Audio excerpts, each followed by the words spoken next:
Hi there, I'm Wes Comer, Director of Marketing here at Kinney Group, and just want to say thank you so much for taking time out of your busy day to join us for today's webinar on solving STIGs and automating compliance with Splunk. Like you, bad actors are hard at work developing their technology, and they are laser focused on discovering new ways to infiltrate and exploit your organization. Emerging trends give these criminals a larger attack surface to work with, and then tech like AI and machine learning have given new tools for distributing malware and attacks in your organization. And the point is, the question really is, are you prepared? Are you able to defend yourself against these attacks? Now, STIGs provide an incredible opportunity to make systems comprised of commercially available equipment and operating systems infinitely more secure, but it's also a time-consuming and incredibly manual process. Hardening, documentation, reporting, all of these things take a ton of time, which makes the process not just time-consuming, but costly as well. Today, I'd like to introduce you to a solution that will automate STIG compliance, make monitoring, reporting, and documentation push-button simple, and reduce what used to take days of work down to just minutes. To tell you all about it, I'd like to introduce you to Sean Hall, our VP of Product here at Kinney Group, and the man who's leading the development of Atlas, the creator empowerment platform for Splunk. Sean, take it away.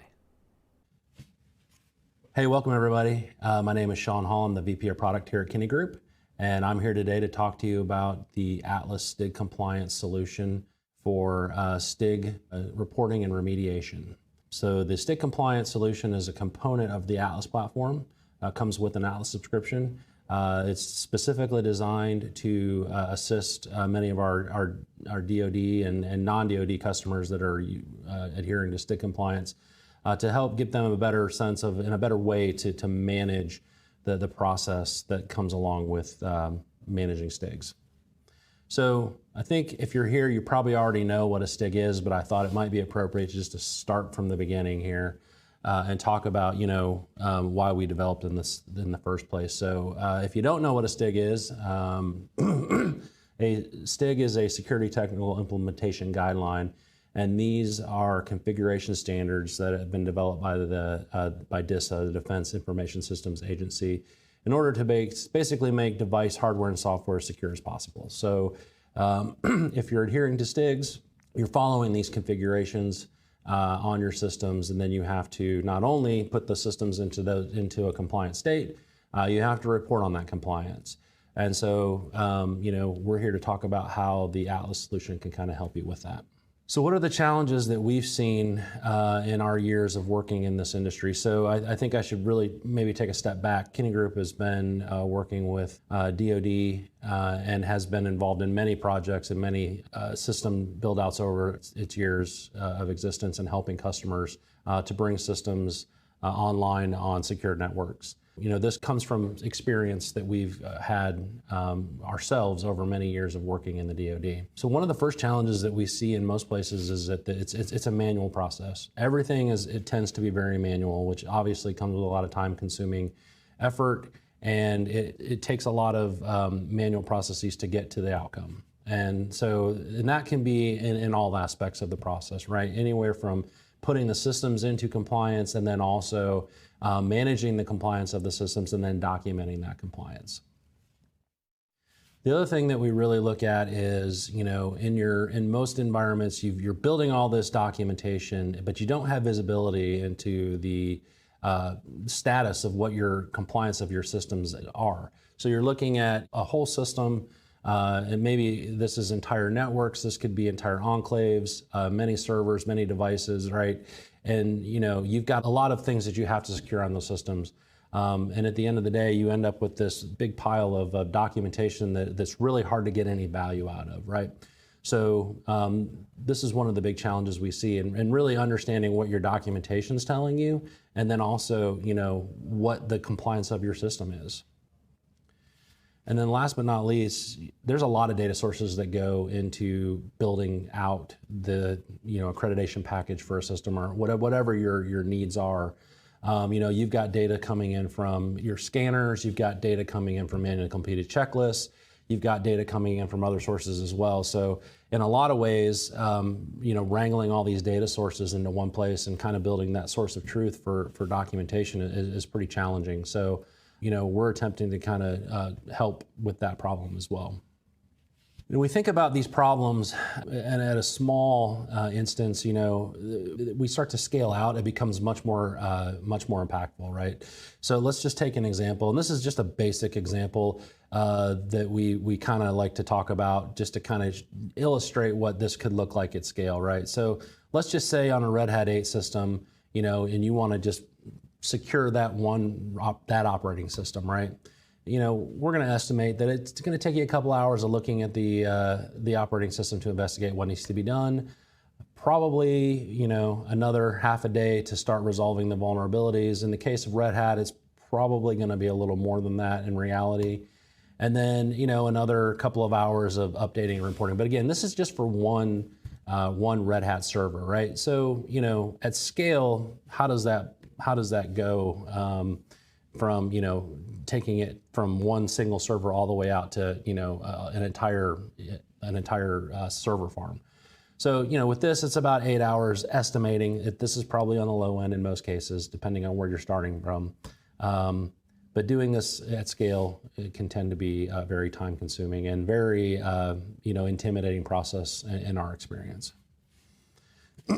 So we've designed the Atlas STIG Compliance solution to help manage this process. And we do that by, automating many of the aspects of the process. This solution is built on top of Splunk, and what it does is it leverages Splunk's capabilities for collecting data from multiple data sources, normalizing that data, and then reporting and visualizing that data, and doing that very, very rapidly, very efficiently. We've leveraged the power of Splunk to really achieve the outcome there. So some of the things that we do with the STIG Compliance solution is we help to automate STIG Compliance the work management and do a lot of it in Splunk. We can address both remediation and reporting of STIGs by another component of the Atlas STIG Compliance solution that is built on Puppet. And we'll talk a little bit more about that here in just a second. The other thing is that we've designed the Splunk interface itself for the STIG Compliance element in Atlas to be able to allow you to actually work and collaborate inside of Splunk. So the user interface is designed that you can actually manage your process inside of Splunk.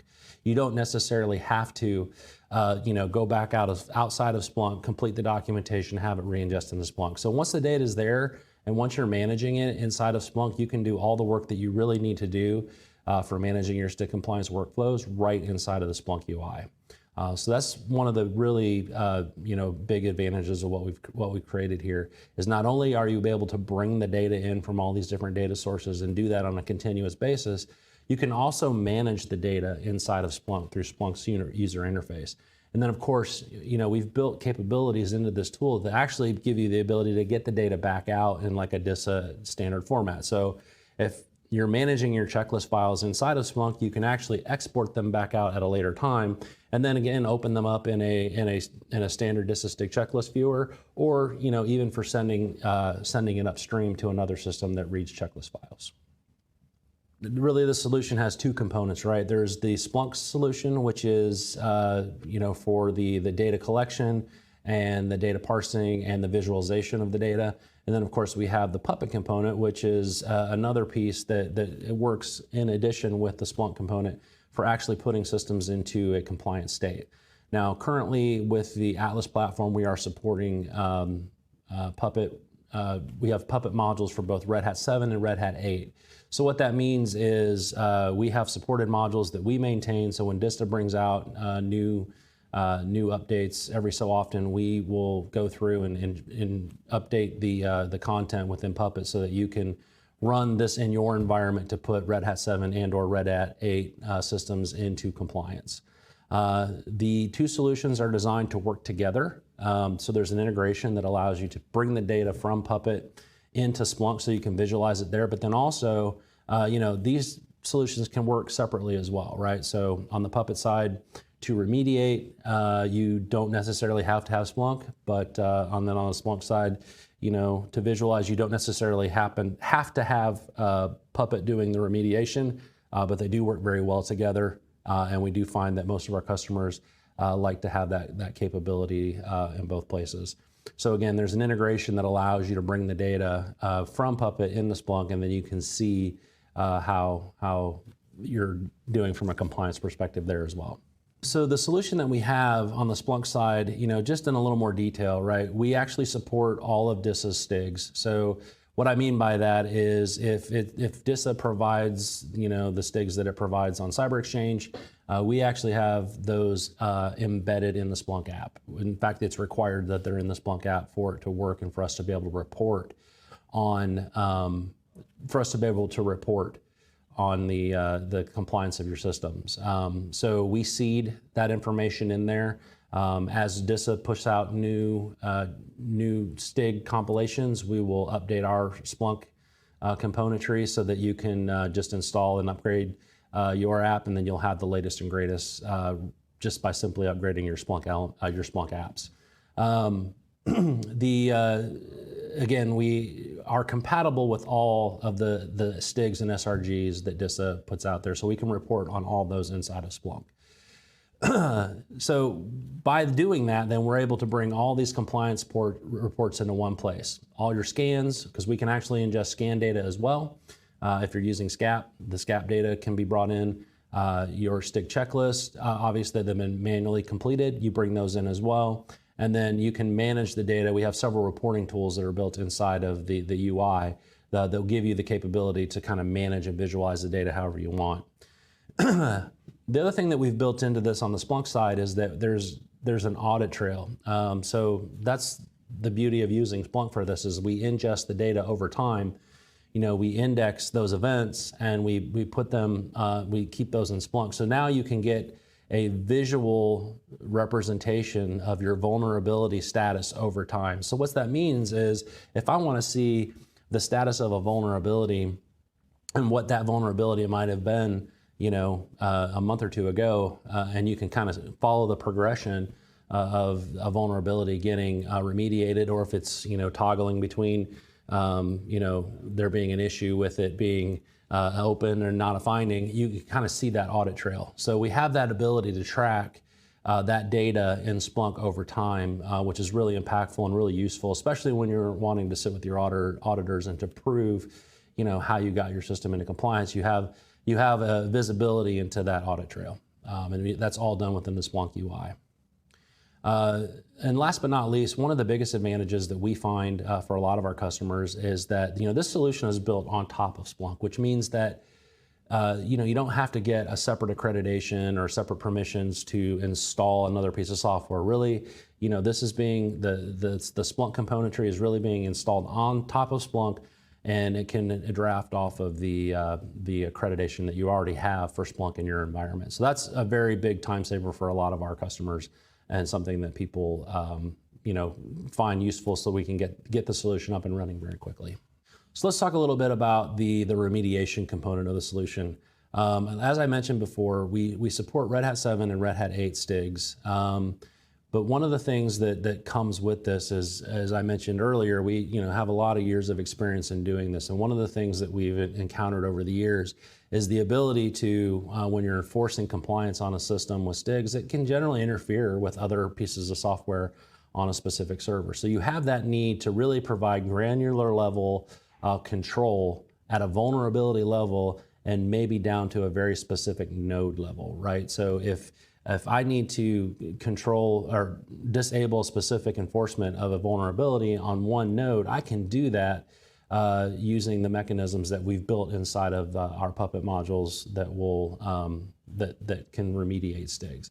So this gives you the ability to kind of manage those things. And then if you're using the Splunk integration, it will allow you to bring the data from Puppet back into Splunk, and you can kind of see where those exceptions exist. As I mentioned, the beauty of using Puppet is that it is designed to enforce, and it is designed to keep your systems in a specific state. So depending on how you have your Puppet system configured, you can run Puppet every 30 minutes and enforce the state of your systems. And then obviously as that enforcement's taking place, you're getting reporting visibility over time, especially when you're sending that data to Splunk to see what the status of your systems are at a vulnerability level in both Puppet and Splunk. So this will, certainly help to bring your systems in compliance. Now, I know Red Hat 7, about 250 or so vulnerabilities. Red Hat 8, quite a bit more than that, 350 vulnerabilities. So our Puppet modules are designed to work and enforce all of those. We've taken a holistic approach to ensure that we have the ability to enforce or report on all of those, all the vulnerabilities in both of those STIGs. The other thing that, again, the same kind of advantage that you get with the Splunk piece on the Puppet side as well, right? So a Puppet module is basically just like a Splunk app. It extends the capability of the platform with custom code. So we implement our Puppet modules on top of Puppet. There's no need for you to go get a separate accreditation for another piece of software or something like that. You're using a platform that you already have in your environment and that already exists. So for the technical folks that are watching today, I wanted to kind of just give you sort of a recap of how this works and maybe an overview of how the process kind of works end to end, right? So we can bring in the checklist files manually, automatically generated through other sources. We know that there are other tools out there in the ecosystem that are actually have the ability to scan systems and report on the status of those systems. Many of those tools, one like Evaluate STIG, for example, they produce a checklist file or a CKF file as it scans the system and produces a result, right? So we can just bring that data in because we've standardized on that CKL file, that XML file that gets generated when creating a STIG checklist. On the Puppet side, like I said, we have an integration that will actually look at the Puppet database, pull out compliance artifacts and build a checklist file and send that data over to Splunk as well. We do have the ability to bring in your scan data as well. So if you're using SCAP, we can actually show you where your SCAP scan results stand versus what your documentation is telling you, or another scan tool that might be telling you. So you can kind of see that information side by side and look for any discrepancies that might exist. And this is all done through the Splunk componentry that is part of the Atlas platform. We have several components that are deployed as part of the solution, but they all live within the Splunk ecosystem. At the end of the day, the result is that you've got the ability to audit your data, you've got system-wide compliance visibility and insights into what's going on in your systems and in your documentation. And this is also a great way for your teams to collaborate. One of the things that we've always experienced over time in our years of working in these environments is that, the tools for you to collaborate and see where the status of compliance is across the enclave or across the system is largely hidden inside your documentation. So what we're seeking to do is bring that into Splunk and make that reporting much more visible to everybody all the way from the top down. So it's a very important component of the solution, in that you're able to manage this entire process inside of the Splunk UI really at the end of the day. So last but not least, we get this question a lot, and I think it's really important to bring this up. Where does this solution focus? So what processors are supported? Do you do reporting at, the NIST 853 level? Well, right now, no, we don't. Essentially, what we're focused on is really providing to our customers the ability to get real-time operating reporting visibility in a system state at the OS, app, and network level, right? That's where we know the integrators and we know that the operators are working every day. And this is where a lot of the time-consuming, manual work exists. And we're looking to achieve a higher level of automation and ease a lot of the pain for our customers in that area. And again, we do support all of the SRGs and STIGs that DISA does provide today. That would include the unclassified and the classified one as well. So again, this illustration in the slide kind of shows, where we focus on our capabilities in the tool. All right, so I think now we've kind of gone through the slide component of this presentation, and we're going to transition over to the demo. All right, so we're here in Atlas. This is what we call sort of the Atlas homepage, or Atlas core, as you might hear us refer to it. This is really your starting point for Atlas, and we have a lot of other features and functionality that exist in Atlas today. We're going to focus on STIG compliance today. Do check out all the other things that we do provide within the Atlas platform. There's a lot more than just the STIG compliance, and a lot of these use cases that we support the STIG compliance use case. So look for more opportunities to get more information from us about some of the other things that Atlas does. So the way that we interface with STIG compliance today is we actually go into the Atlas home and we enter the app. So as this page loads, what you're going to see here are what we call systems. Now, systems are essentially the way that we help you to draw boundaries around all the things that are reporting into Splunk from your ecosystem. A system could consist of, a bunch of servers, network devices, software, anything like that that has to be STIG'd.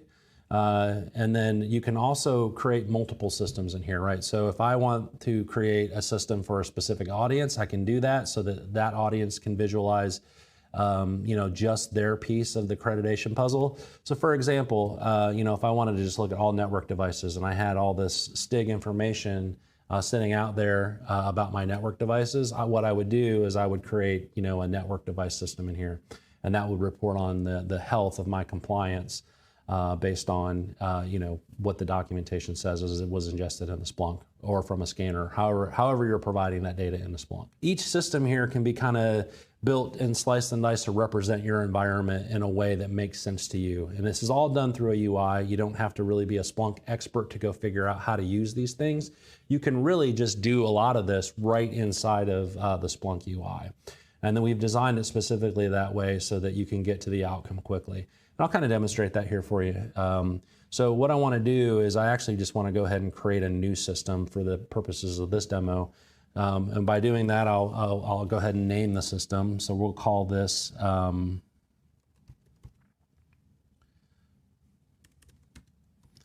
Zebra system. And I'm going to go ahead and give it a description.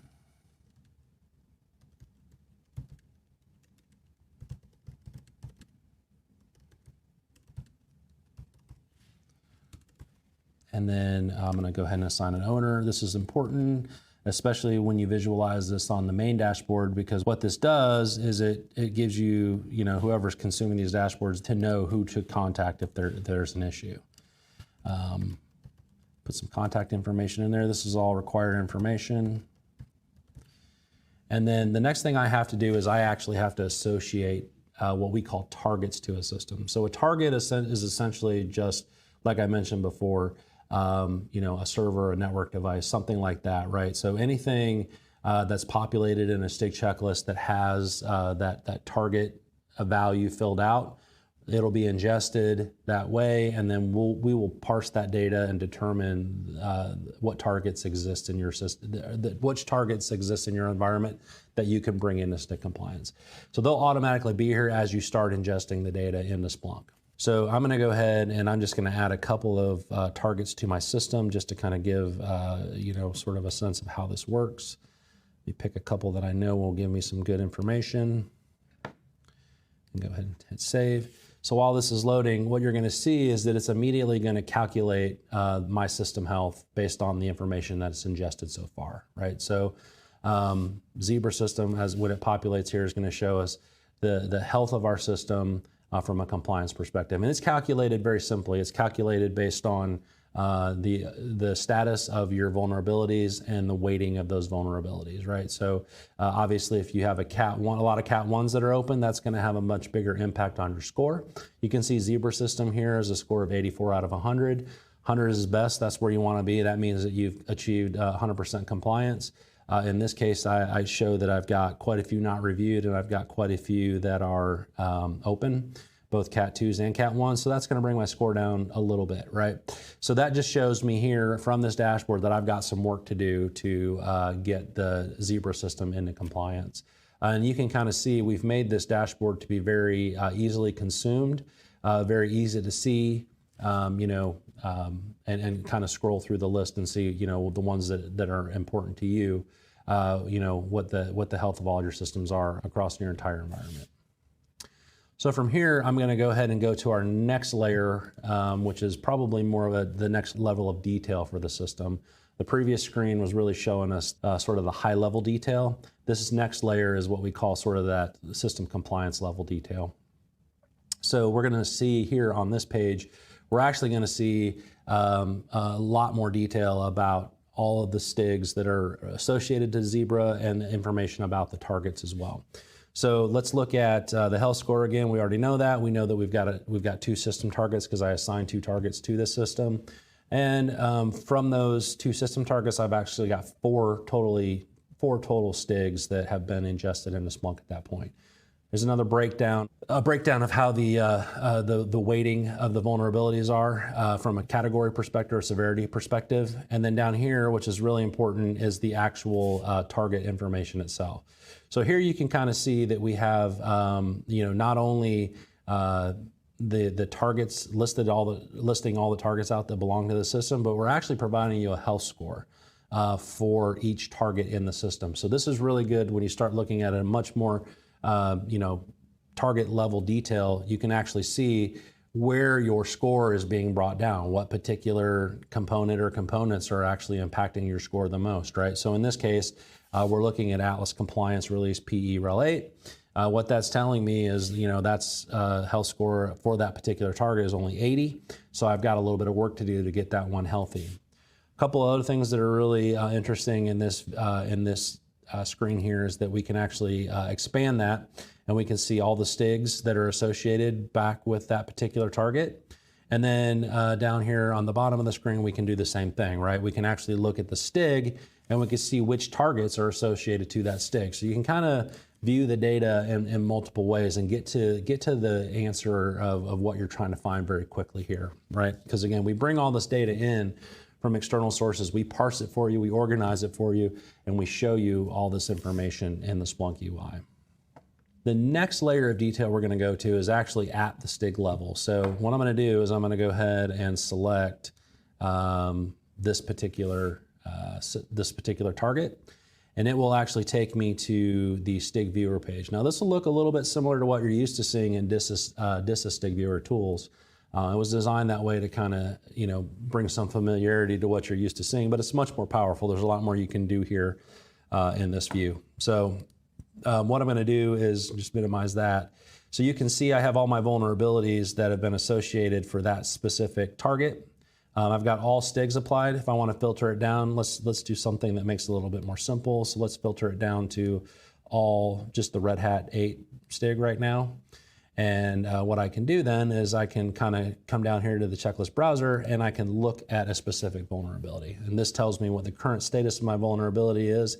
If I had SCAP results coming in, this would be lit up with the result of the SCAP. So if this was SCAP was telling me this was a green finding, what I would see here was that both my status in my documentation is not a finding, but then also my SCAP result says it's not a finding. If I scroll down, it's a lot of the same information that you'll see in DISA STIG Viewer today. All the information from the STIGs themselves have been brought into Splunk for you to use and visualize as you are doing your work inside of Splunk.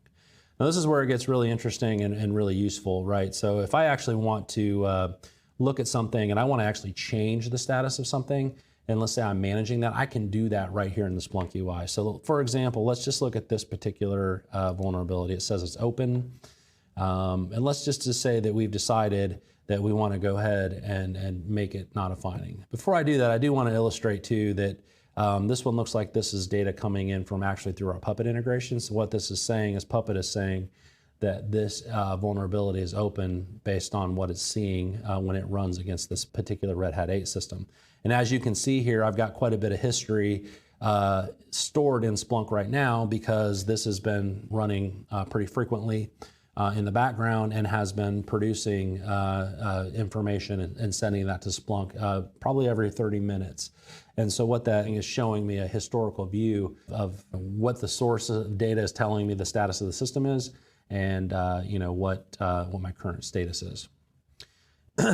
if I want to go ahead and manually update that, and this is really powerful here because you can do a lot of this work inside of the Splunk UI, but you can also do this a couple different ways. We're going to walk through the workflow of updating one specific vulnerability and just changing its status.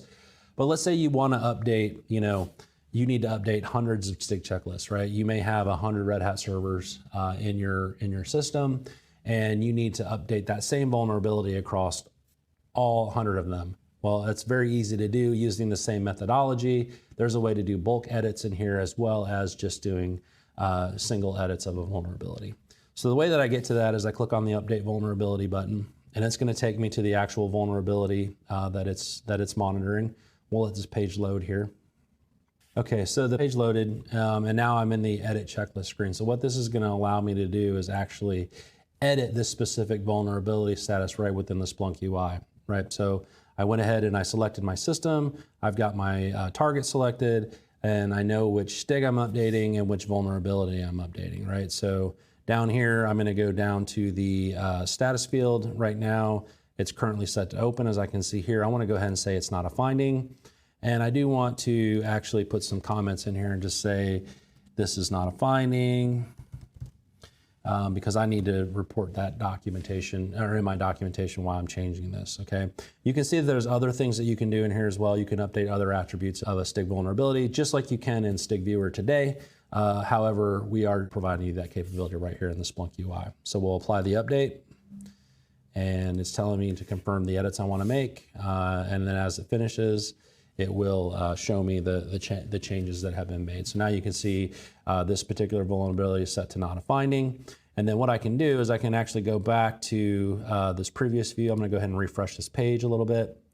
And I'm gonna see that that particular status, which was vulnerability 230264.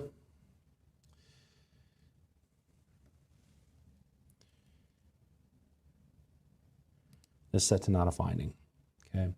And as my history populates now, I'll see here that not only did it show that my status has changed, it shows that in history as well. It shows that this was also done by somebody in Atlas, and it wasn't done from an external source. So you kind of have some traceability as to where this change was actually made and who made the change. Couple other things to note as well. So you might kind of be wondering too, like, okay, what if I have multiple data sources that are reporting in, and I don't want that status to be updated. I just want the information to come in. I just want Splunk to ingest it. Keep a history of what it has here, but keep the history here, but don't actually update what I would call our documentation status, which is right over here. We actually have the ability to do that. We can lock the vulnerability status. So that means you can still send data in from external sources.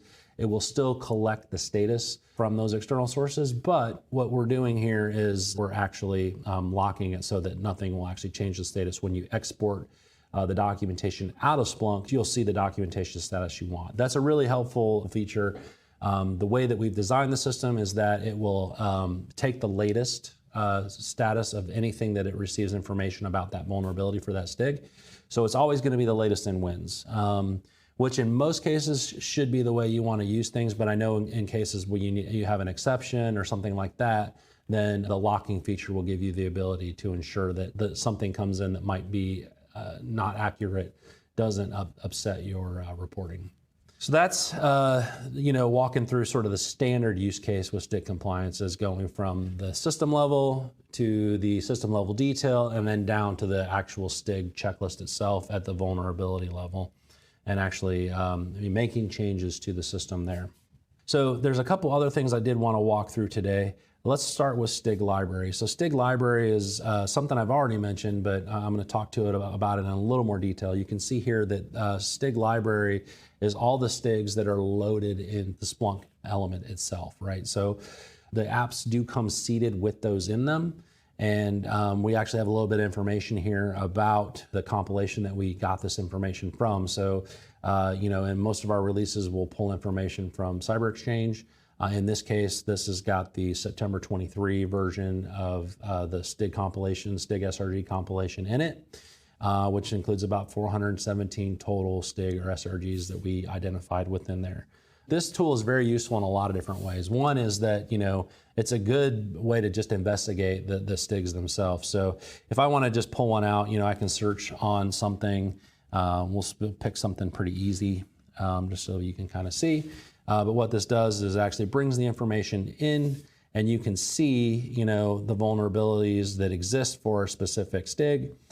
You can investigate those. You can look at the details and, kind of get a sense of what exists out there without leaving Splunk. It's all here. It's all inside of the app itself. The other thing that's really important to know is that, we can actually take this checklist and associate it to a target. So that means I don't even really need to ingest data into Splunk to actually use this. What we can actually do is we can say, hey, I know that I've got a Microsoft server out there that's got the .network framework on it. I can save this as a checklist, and I can assign it right within the Splunk UI, immediately make it part of my system. It'll recalculate your health score, and then you can actually go through the same process I just walked you through and update the vulnerabilities in the Splunk UI. So this is a really big time saver if you don't really have the need to create the data outside of Splunk and ingest it in. This is also important if you happen to be bringing SCAP data in. You can use this to overlay a STIG checklist on top of SCAP only data. So when we bring SCAP data in, if you haven't ingested a STIG checklist for it into Splunk, you can overlay this on top, and that'll fill in the blanks between what SCAP provides and what a STIG provides. And it'll do that automatically inside the Splunk UI. Again, this is the same capability that you have in DISA STIG Viewer today. It's just that we're doing it inside of the Splunk UI. So there's a couple of really good things that you can do with STIG library today. You can also add your own STIGs. So we know that there are STIGs that exist that are on classified networks that are FOUO, that we don't have access to those on Cyber Exchange. And like I mentioned earlier in the presentation, you have to have these in STIG compliance if you want the data to show in your visuals on the screen in the STIG compliance element here. So you have the ability, it's all documented out on our website on how to actually bring the data in, but you can actually add your own STIGs as needed, or you can even use this to upgrade STIGs if STIGs happen to come out and you don't want to upgrade your STIG compliance element, you just want to go ahead and upgrade a couple of specific STIGs. You can do that very easily from inside the STIG, inside of the Splunk UI itself. A couple of other things that I wanted to kind of show you here. Let's start with a checklist audit. So checklist audit is a really useful tool in that it looks for issues within your checklist. Maybe you've got checklists that are missing comments. Maybe you've got something that needs to be corrected. It'll tell you things like how many checklist files that it's found, how many checklists are missing comments or finding details. I can actually select those. I can scroll down here and then I can find the ones that are missing comments. Then I can go right here, I can edit it, and then I can go to that edit checklist screen, modify the comment right here. So I can do all that work again within the Splunk UI. So let's talk about one of the really important features is actually exporting checklists. So as I've been mentioning throughout this presentation, you actually have the ability to export the data back out of Splunk, which is really important, right? You need to be able to share this data with other systems, other people, other organizations, right? We need to get the data back out of Splunk so that we can open it in DISA STIG Viewer or other systems that might need to open a checklist file. So there's a couple of ways we can do this. We can actually pick a system specifically. Let's just use the Zebra system as our example here. And it's going to show me all the assets that exist within the Zebra system. And I can either download the STIG checklist file individually, or I can actually download the whole package, right? So click on the download, it downloads a zip of the checklist, or if I want to just download the checklist file itself, I can do that as well. It's very quick. Again, that process is really helpful in bringing data out of the system. You can also look at the XML that's produced when it's exported, if you wanted to look at that ahead of time when you're exporting the information out so that DISA STIG Viewer can open it back up. So this is actually a really, really helpful feature, really useful for bringing the data back out of Splunk. So we're giving you the ability to manage the data inside of Splunk and then bring it out of Splunk when you need to. Last but not least, we also have a data export feature. So this is really more designed to kind of be a general utility for getting all this data that you have in Splunk back out. So you can kind of modify your view here, and you can filter the data however you want, however it makes sense to you. This is really useful for creating POAM lists, something like that. Things that need to be addressed. You can pull that data out by exporting it out into a CSV file and then to Excel or something like that. By doing the filtering here, this will help you to kind of build a customized list of what you need to do with the data when you pull it back out of the STIG Compliance app. So I think that really kind of gets through a lot of the main components. I think the one last thing I would like to kind of walk you through, this is a pretty important feature. I already talked about this to some degree a few minutes ago, but what I think is important to note is you actually have the ability to do that edit checklist across multiple checklists. This is a big time saver for a lot of our customers, especially when they have a lot of targets that are the same and they need to update those accordingly. So what we can do is through the UI here, you can actually look for the targets that need to be updated.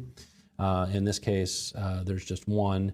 But if I had, multiples, I could select all those targets and then update a specific STIG checklist across all those targets. So that kind of closes out the presentation today. Appreciate everybody's time. Hopefully you found this to be very compelling and very useful for you. Hopefully we can talk more about it in the future. Thank you everybody for your time.